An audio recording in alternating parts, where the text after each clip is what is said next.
Assalamualaikum dan hai semua. Korang pernah dengar tak tentang Internet of Things, atau dalam bahasa Melayunya Internet saling berhubung, atau singkatannya IoT? Kalau yang dah pernah dengar atau yang dah pernah baca tu, okeylah. Kalau yang tak pernah baca atau pernah dengar, jom kita kenali sama-sama.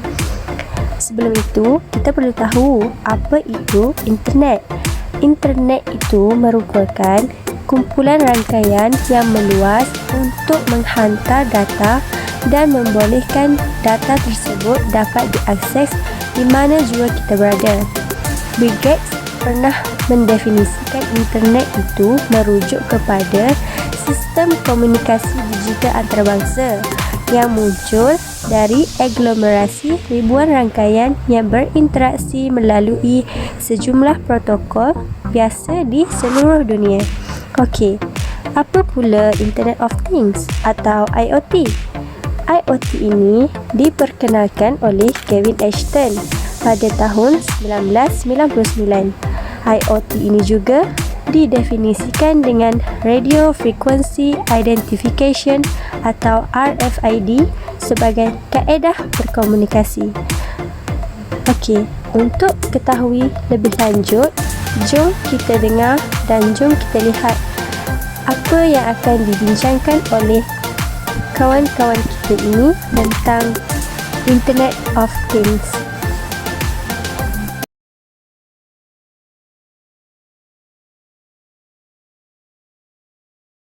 Assalamualaikum warahmatullahi wabarakatuh. Nama saya Siti Hajah binti Abdul Talib. Nombor metrik 27196. Saya ingin bentangkan tajuk apa itu Internet of Things dengan apa itu RFID. Internet of Things ni dia merupakan satu konsep di mana satu objek tu mentransfer data tanpa melalui komputer ataupun manusia. Dia kiranya dia ada butang on off. Lepas tu dia juga mempunyai pelbagai unsur dan jenis. Unsur dia yang pertama, kecerdasan buatan, kesambungan dengan sensor.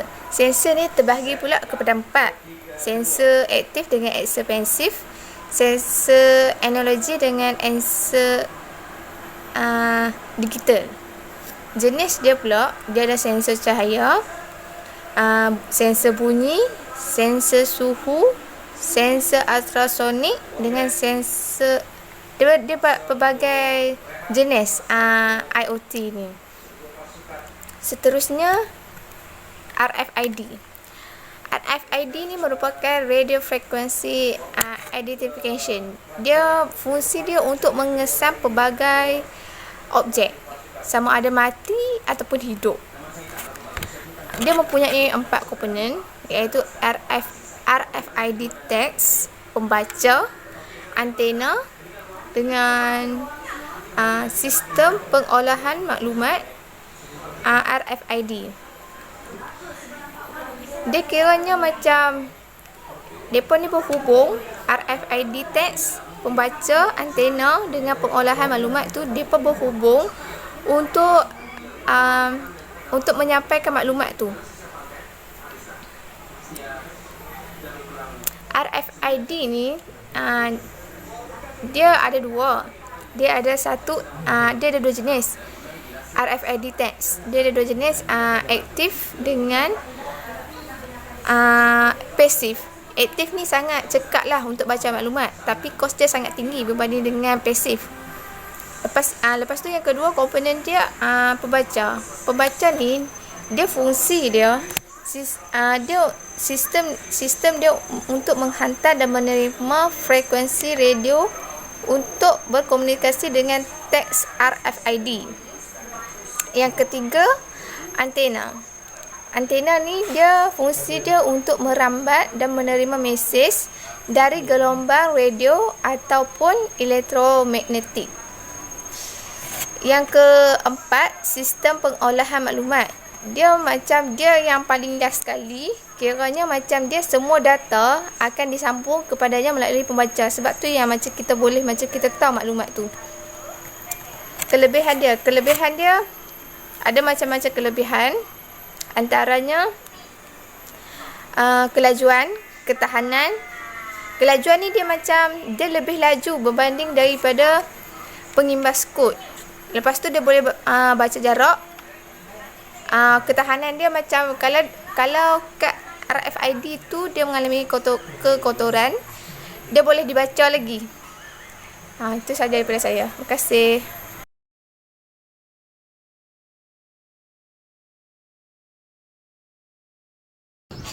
Assalamualaikum warahmatullahi wabarakatuh. Saya Rabiatul Sania binti Azmi, nombor matrik 271590. Untuk bahagian saya ingin menerangkan tentang revolusi 4.0 dan juga tentang jenis-jenis aplikasi dalam IoT.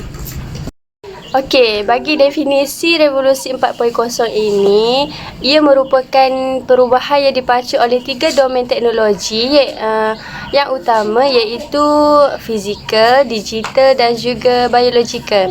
Revolusi ini bakal dipengaruhi kehidupan manusia dari segi cara hidup, bekerja dan perhubungan. Sementara itu, ada juga yang mendefinisikan revolusi 4.0 ini dari sudut lain, iaitu revolusi industri ini sebagai kemunculan yang diketuai oleh teknologi yang bercirikan sistem cyber fizikal untuk menyatupadukan dunia sebenar dengan zaman bermaklumat untuk pembangunan yang akan datang. Okey, sekarang kita lihat bagaimana perkembangan dalam revolusi industri 4.0 ini. Okey, yang pertama iaitu revolusi industri 1.0, di mana industri ini diwujudkan atau diperkenalkan pada abad ke-19 pada abad ke-18. Pada masa itu ia hanya berasaskan warp, dan pada masa itu juga penciptaan enjin berkuasa warp telah mengubah cara kerja hidup manusia dari tenaga manusia kepada tenaga mesin. Okey, penggunaan enjin berkuasa warp pada masa ini juga lebih tertumpu kepada aktiviti sektor pengeluaran. Contohnya sektor-sektor perkilangan lah, macam industri-industri yang mengeluarkan produk untuk negara atau gedung-gedung besar, ataupun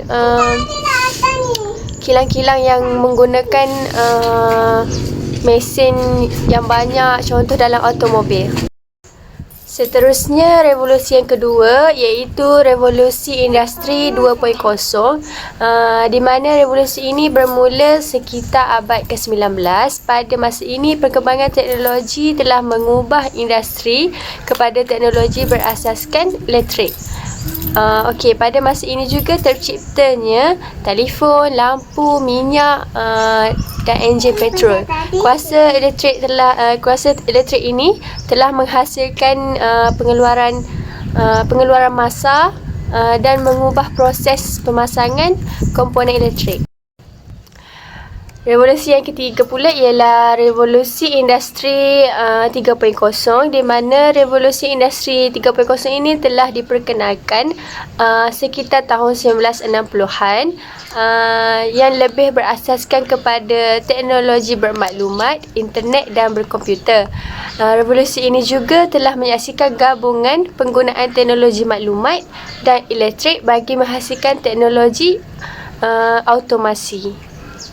Revolusi yang terakhir iaitu revolusi 4.0, di mana ia diperkenalkan oleh Klaus Schwab, di mana menurut beliau revolusi ini akan menyaksikan kepintaran teknologi digital yang mampu menghubungkan berbilion-bilion orang melalui peranti. Revolusi ini juga telah menemukan teknologi baru seperti kecerdasan buatan, internet saling berhubung iaitu IoT ini, dan juga robotik, kenderaan autonomi, pencetakan 3D, perkomputeran dan banyak lagi. Okey, pada masa ini juga IoT ini merupakan asas kepada revolusi 4.0. Antara teras IoT dalam revolusi 4.0 ini ialah robot autonomi. Robot autonomi ini ialah perubahan tenaga kerja kepada penggunaan sepenuhnya terhadap tenaga mesin. Contohnya tenaga manusia terus diambil oleh tenaga mesin. Contohnya dalam aktiviti perkilangan lah, seperti kilang-kilang pemakanan atau sebagainya. Robot yang dilengkapi dengan sensor yang membolehkan ia memahami tindak balas atau arahan yang dikeluarkan oleh sambungan sistem yang telah disetkan, ataupun dengan kata mudah, robot ini berupaya melakukan tugasan yang rumit seperti manusia dan mampu meningkatkan kualiti produk serta produktiviti pekerja. Okey, teras yang seterusnya ialah data raya ataupun big data. Data raya ini adalah data yang berskala besar yang diperolehi daripada pelbagai sumber seperti komputer, telefon pintar, sensor atau lain-lain, di mana kemunculan revolusi 4.0 ini telah mencetuskan lambakan data yang memerlukan pengurusan yang lebih cekap atau efisien untuk penyimpanan data. Okey, teras yang berikutnya ialah pengkomputeran awam atau dikenali sebagai cloud computing. Okey, pengkomputeran awam ini adalah alternatif lain bagi tujuan penyimpanan data yang berskala besar melalui sambungan internet. Contohnya dalam telefon kita sendiri pun ada cloud ataupun storan yang lebih besar untuk penyimpanan data yang mempunyai gig atau ruang yang besar. Okey, yang terakhir ialah kecerdasan buatan. Kecerdasan buatan ini dikenali sebagai additive manufacture, di mana kecerdasan buatan adalah proses menyatu padukan atau menggabungkan bahan buatan ataupun bahan-bahan yang sedia ada bagi membuat objek dari data model 3 dimensi secara berlapis-lapisan. Contohnya kecerdasan buatan adalah teknologi 3D dalam printing atau dalam pembikinan banner atau apa-apa sahaja. Okey, seterusnya saya sambung dengan jenis-jenis aplikasi dalam internet saling berhubung ini, iaitu IoT. Okey, yang pertama kita dapat lihat dalam sudut keselamatan atau kawalan keselamatan.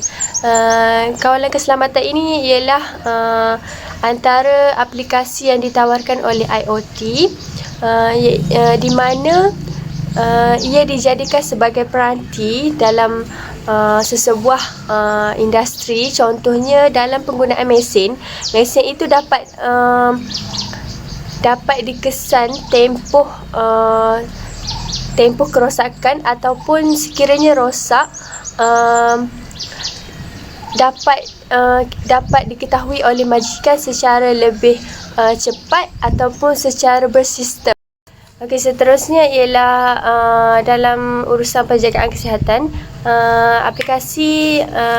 Jenis aplikasi yang dalam IoT ini juga turut membantu dalam penjagaan kesihatan kita. Contohnya dalam penggunaan jam tangan pintar. Sebelum ini kita ketahui jam tangan hanyalah berfungsi untuk memberitahu pengguna berkenaan masa sahaja. Namun setelah inovasi ke atas jam tangan tersebut, kini jam tangan tidaklah terhad pada fungsinya untuk memberitahu kita masa sahaja. Okey, sebagai contoh, jam tangan ini telah diinovasikan sebagai alat yang mampu merekod denyutan nadi kita, tempoh pergerakan kita atau bilangan langkah kita berjalan. Selain itu juga tempoh aktif kita, tempoh tidur, dan juga lokasi di mana kita berada. Sekiranya kita menyambungkan dengan penggunaan berdasarkan GPS atau sebagainya. Seterusnya juga melalui aplikasi ini juga pengguna mudah untuk memantau tahap kesihatan mereka. Sebagai contoh, memantau setiap aktiviti kesihatan yang dilakukan pada tiap-tiap hari seperti berjoging, bersenam dan sebagainya.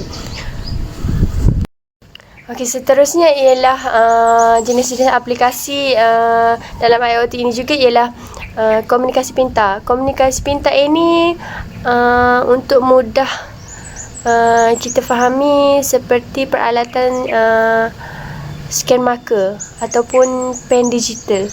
Pen digital yang digunakan untuk mengimbas perkataan ataupun ayat dalam buku, seperti pen digital yang digunakan untuk kita membaca Al-Quran, tetapi hanya diletakkan pada Al-Quran tersebut, lalu ia akan mengeluarkan bunyi atau alunan ayat tersebut. Ini telah banyak digunakan oleh kita semua, di mana ia boleh digunakan dalam pelbagai cara, sama ada menggunakan pen tersebut ataupun sambungan Bluetooth sendiri, dan juga kebolehan seperti ini juga dapat menterjemahkan 40 ataupun lebih bahasa dengan diimbas menggunakan teks ataupun diimbas menggunakan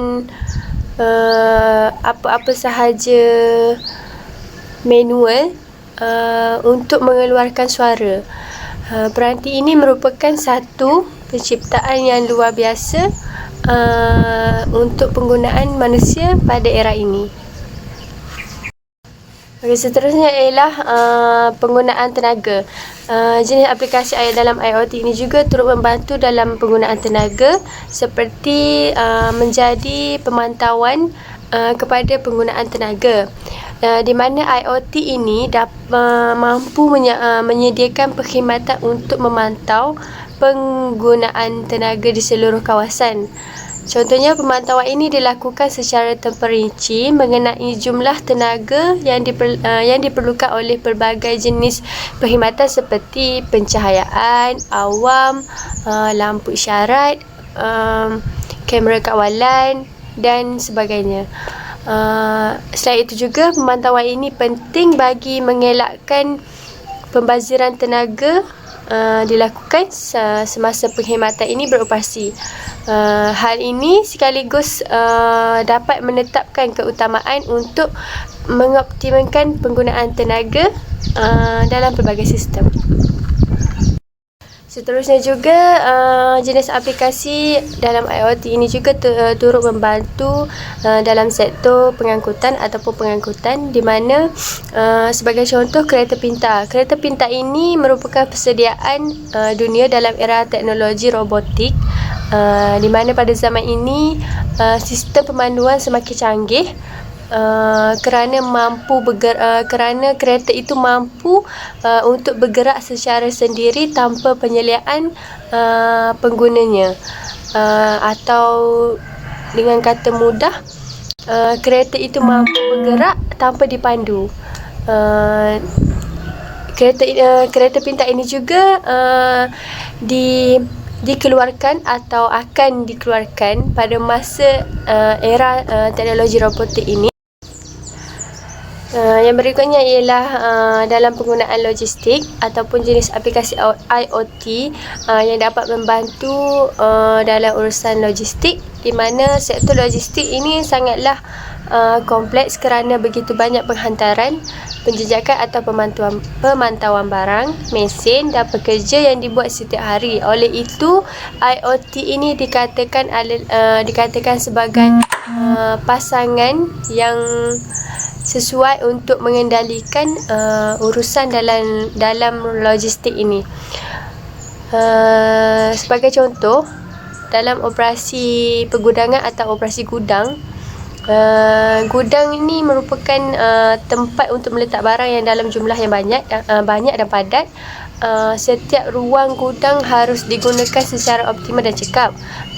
Pendekatan IoT ini membolehkan setiap barang mudah dicapai melalui tag RFID yang diletakkan pada barangan. Selain itu, membolehkan barang ini mudah dicapai. Tag ini juga membolehkan pekerja mengetahui kesesuaian suhu barangan tersebut, pengendalian secara berhati-hati, dan memberitahu jika barang itu mempunyai kerosakan ataupun sudah tidak dapat digunakan. Selain itu juga dapat mengesan tempoh atau stok barang yang berkurang. Okay, yang terakhir ialah jenis aplikasi IoT ini juga dapat dilihat dalam bandar pintar. Contohnya tempat letak kereta pintar. Tempat letak kereta pintar ini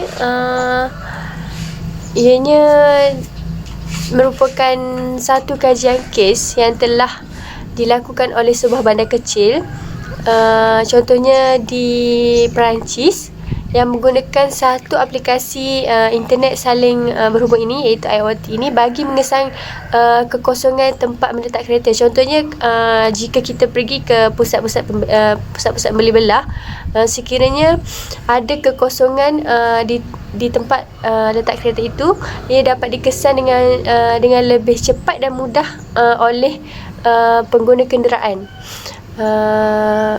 Seterusnya, pengurusan data juga kemudiannya akan memaparkan maklumat tersebut. Contohnya, kekosongan tempat parking tadi dipaparkan kepada pengguna untuk lebih mudah pengguna kenderaan itu mengenal pasti di mana tempat kekosongan tempat parking kereta itu.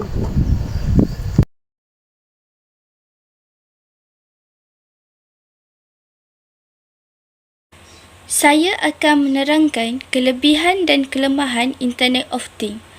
Kelebihan Internet of Things ada 5 perkara, iaitu data, masa, kos, pengoptimuman teknologi dan menjimatkan tenaga elektrik atau tenaga. Yang pertama adalah data. Semakin banyak maklumat yang diperoleh, pengguna akan lebih mudah untuk menentukan sama ada data tersebut betul atau salah. Hal ini dilakukan oleh mesin yang serba canggih yang dapat melaksanakan mengikut algoritma yang pengguna mahukan. Yang kedua ialah masa. IoT ini sangat dapat menjimatkan masa pengguna kerana dengan bantuan komputer, pengguna dapat mendapatkan maklumat dengan cepat. Selain itu, yang ketiga adalah kos. Kos juga dapat dijimatkan kerana banyaknya penggunaan mesin. Apabila penggunaan mesin yang banyak akan mengurangkan tenaga kerja. Oleh itu, majikan akan kurang untuk membayar gaji kepada manusia. Yang keempat adalah pengoptimuman teknologi. Teknologi dan data dapat meningkatkan pengalaman juga kemahiran pengguna dalam menggunakan alat peranti, selain dapat meningkatkan penggunaan teknologi dengan lebih berkesan. Yang terakhir adalah menjimatkan tenaga elektrik atau tenaga. Peranti IoT ini sememangnya akan menjimatkan masa dan tenaga. Kos sumber kuasa dalam pengurusan dan pembangunan adalah tinggi. Teknologi terutamanya kombinasi IoT dan kecerdasan buatan ini akan memberi impak positif kepada kehidupan pada masa akan datang. Kelemahan IoT pula ada 4 perkara, iaitu privasi, keserasian, kerumitan dan juga keselamatan. Yang pertama, kelemahannya ialah privasi. Kecanggihan IoT ini dia mempamerkan data peribadi secara melampau tanpa penyertaan aktif pengguna. Hal ini akan menyebabkan maklumat peribadi pengguna dapat diambil oleh pihak lain. Yang kedua adalah keserasian. IoT ini tidak ada standard pengguna sensor seperti penggunaan USB. Hal ini menyebabkan apabila sistem dan peranti IoT rosak, maka pengguna harus membelinya daripada penjual yang sama untuk menggantikannya. Yang ketiga ialah kerumitan. IoT ini dipasang secara kompleks untuk menerima dan memproses maklumat, dan alat itu memerlukan ahli-ahli untuk menjaganya secara berkala bagi memastikan sistem tersebut terus berjalan dan beroperasi dengan sempurna. Yang terakhir ialah keselamatan. Semua peranti dan program komputer terdedah kepada penggodaman. Baru-baru ini, serangan DDoS yang besar didakwa berasal dari peranti IoT yang telah direntas dan bertukar menjadi botnet untuk menjalankan serangan ini. Jadi, sekali lagi memerlukan pakar untuk mengamankan peranti IoT daripada serangan hackers.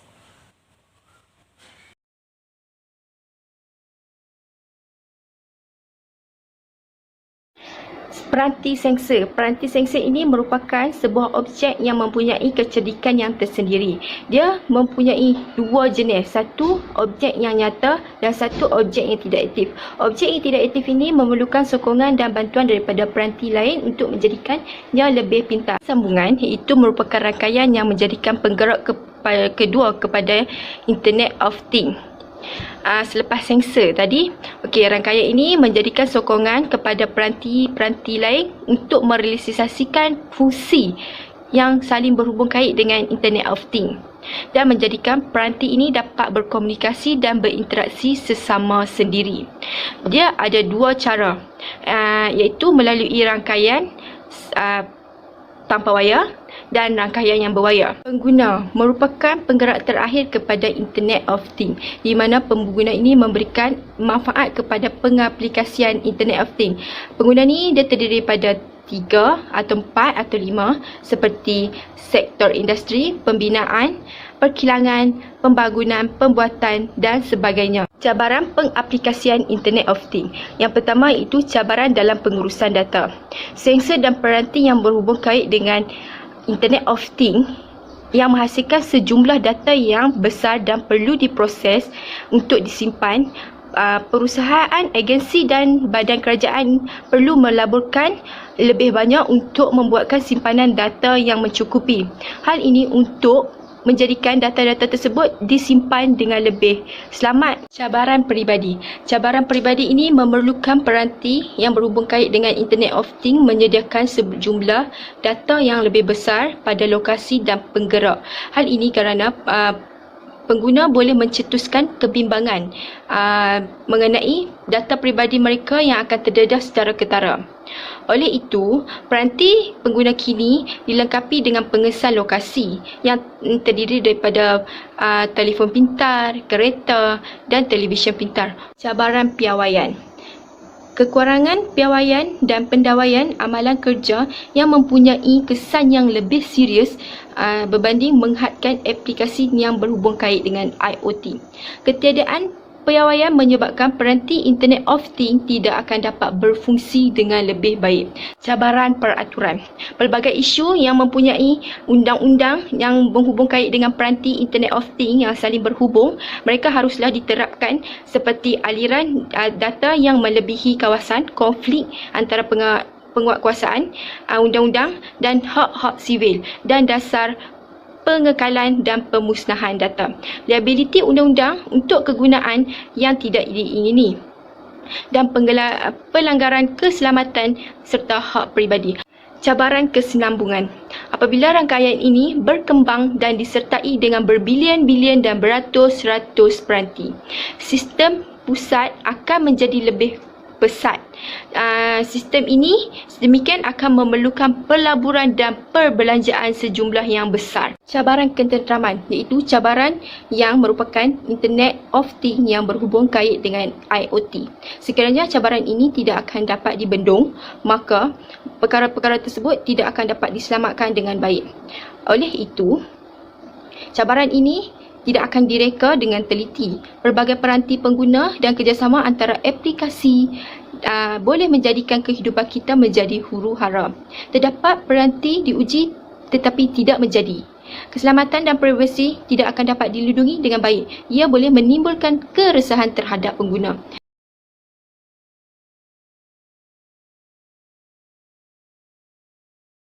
Okey, bagi kesimpulan, penciptaan internet ni adalah merupakan satu pencapaian terbesar dalam sejarah ketamadunan manusia.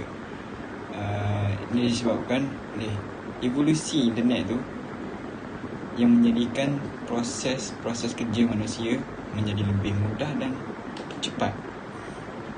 Jadi angka output pun semakin bertambah dan kualiti sesuatu pengeluaran tu menjadi bertambah besar. Ini adalah di antara kebaikan yang terhasil daripada ataupun faedah yang diperoleh daripada IoT ni. Seterusnya, internet juga banyak kegunaannya dalam sektor pembinaan, pendidikan ataupun pertahanan. Pertahanan ni banyak dan lain-lain lagi. Ini secara tidak langsung, kelebihan IoT ni menjadikan salah satu elemen penting yang memberi impak positif dalam menghasilkan kerja-kerja seharian manusia pada masa kini. Pentingnya internet ni dalam kehidupan hari ni amatlah besar, pentingnya internet. Dan internet juga terdapat kelemahannya tersendiri, tetapi terdapat juga banyak kelebihan berbanding kelemahannya. Dan kelebihan internet ni sepertinya menjimatkan masa dan mampu menguruskan kewangan individu mengikut cara penggunaannya. Dan yang ini kita harus bersyukur dengan menggunakan internet ni ke arah kebaikan, dan ia mampu memberi manfaat kepada diri kita dan kepada masyarakat ataupun umum. Okey, itulah yang berkaitan tentang IoT. Semoga semua kawan-kawan dapat memahaminya. Terima kasih.